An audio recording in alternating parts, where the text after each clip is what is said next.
Não é de surpreender que o antigo conto de Peter Pan tenha alguns conteúdos contestáveis que não deveriam ser expostos a crianças. Mensagens morais como "eu nunca quero crescer",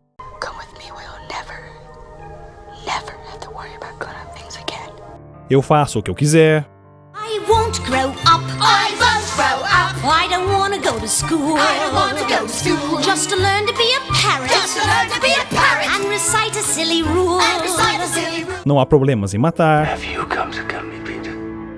pedofilia. Lembre-se que Peter Pan recebeu o nome do deus grego do desvio sexual, estupro e tortura. Falemos disso depois. Mas, o que talvez você não saiba é quão tenebrosa verdadeiramente é a origem da história. Talvez você queira repensar em expor essas influências rebeldes a jovens mentes.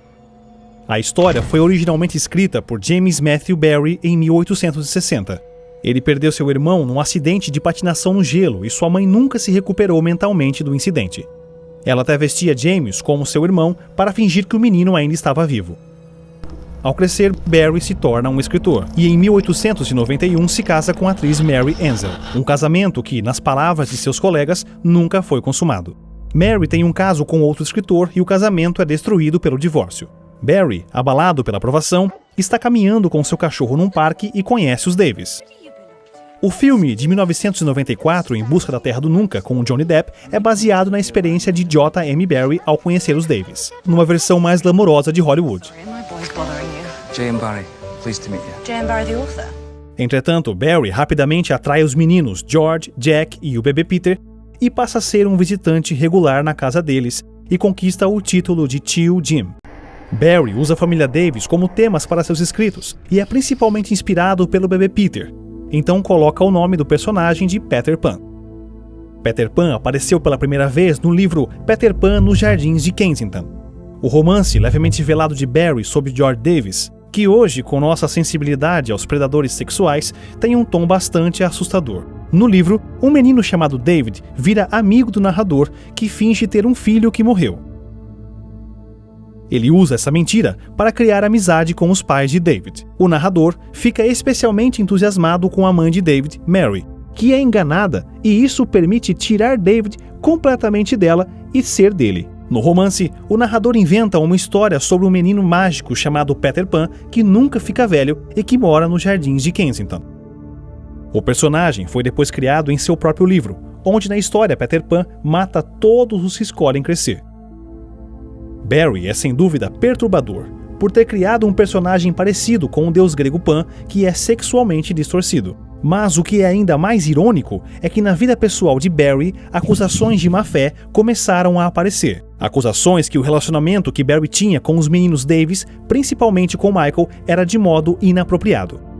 Tal carta foi escrita ao Michael em seu aniversário de 8 anos. Queria poder estar com você e suas velas. Pense em mim como uma de suas velas, a que mais queima, a oleosa que está dobrada no meio. Porém, Eba, sou a vela de Michael. Queria poder ver você colocando as roupas indígenas pela primeira vez. Querido Michael, gosto muito de você, mas não diga a ninguém. De acordo com os mitos gregos, Pan é conhecido por sua perversão sexual. Talvez seja por isso que as representações modernas dele em desenhos e filmes o mostra corrompendo os personagens femininos. As aparições de Pan em filmes como As Crônicas de Nárnia são simplesmente assustadoras. Quando o Sr. Tumnus leva Lucy para sua casa e dá a ela uma bebida alucinógena, ele começa a tocar a flauta de Pan e ela desmaia.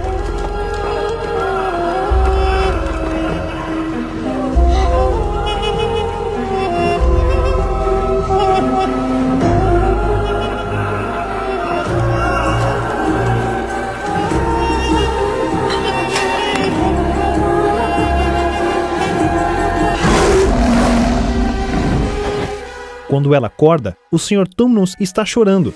Por quê? Ele fez algo lamentável que o fez chorar? A aparição de Pan no filme é abertamente satânico. O labirinto de Fauno mais uma vez mostra Pan aproveitando-se de uma menina. A versão encoberta do personagem da Disney moderou a perversão sexual, mas ainda reteve os atributos satânicos. Seduz a menina a deixar a autoridade de seus pais e ir a um lugar sem regras, like nothing you've ever seen. A world where you'll never have to grow up or grow old. Come with me. All you have to do is leave home behind. But you can never come back. Never. Never is an awfully long time. Há apenas uma coisa a fazer: deixar para trás o lar e nunca mais voltar. É a mesma mentira que Lúcifer contou aos anjos no céu. Gostariam de ir a um lugar onde não precisamos seguir as regras? Tudo o que vocês têm que fazer é deixar o lar para trás e nunca mais voltar. Os amigos de Pan, chamados de Garotos Perdidos, não por acaso, moram numa ilha chamada Terra do Nunca, onde o egoísmo, faça o que quiser, é a regra do dia. Parece um pouco com uma história onde um monte de piratas, ou anjos perdidos, moram numa ilha no espaço, talvez chamada Planeta Terra? Michael Jackson era tão obcecado com a história de Peter Pan que acabou construindo seu próprio parque temático em seu quintal, chamado Terra do Nunca. Como Barry, Jackson parecia ter uma fascinação pelo perverso deus do sexo Pan, como representado na obra de arte pendurada em seu estúdio. O quadro tem Jackson cercado de garotas e garotos pelados, enquanto segura as flautas de Pan. Seu rancho é cheio de estátuas de meninos e meninas. E a bandeira e o logo para o rancho Terra do Nunca é de um menino. Coincidência? Cabe a você julgar. Não precisa dizer que a Disney está simplesmente reempacotando esse conto tenebroso. De fato, muitos dos clássicos da Disney são baseados em livros extremamente tenebrosos. O Entertainment Tonight escreveu um artigo traçando as origens de algumas dessas amadas histórias. Não sejam atraídos pela obscuridade de Pan. Now kneel. I will never bow to you. Ao invés disso, abra sua Bíblia e observe a história mais magnífica já contada, de salvação do egoísmo e destruição eterna. Uma história que tem o final mais feliz de todas, de uma volta para casa ao presente de uma vida eterna. Agora, isso sim vale a pena acreditar. Como sempre, lembre-se de orar pelas pessoas que fazem esses filmes. Todos nós precisamos de um Salvador. E assim como Pedro nos diz em 2 Pedro 3,9, o Senhor não retarda a sua promessa, ainda que alguns a tenham por tardia, mas é longânimo para conosco, não querendo que alguns se percam, senão que todos venham a arrepender-se.